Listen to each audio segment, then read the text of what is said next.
Agad na nagkandak ng high-risk checkpoint ang ating mga kapulisan nung naalarma na may robbery incident sa isang pawn shop, riding in tandem na nakasakay sa motor. At according sa report, ito ay mga armado. May kaparehas na description ang motor na ito. Pero ang pinagtaka namin, imbis na huminto, bigla na lang itong tumakbo.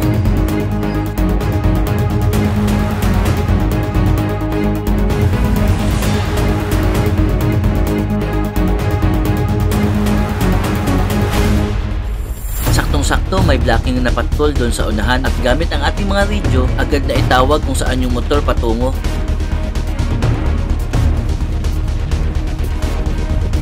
At dito na corner natin to ang kaduda-dudang motor nito at saktong-sakto yung description na ibinigay sa atin na info.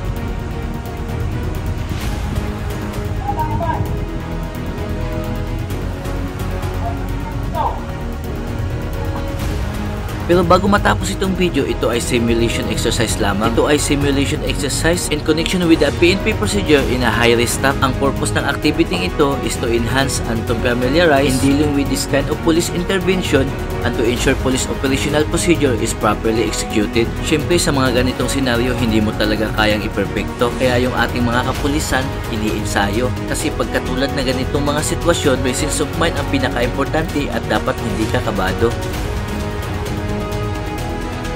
Iba na rin kasi pag real McCoy ang pinag-usapan, kaya mas mabuti handa na yung ating mga kapulisan.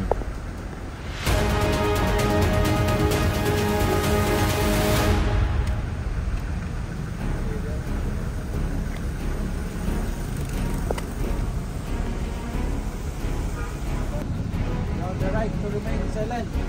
Anything that you say can be used against you in any court of law. You have the right to choose your own counsel. You cannot afford, one shall be provided for you. Do you understand this right? Naintindihan mo?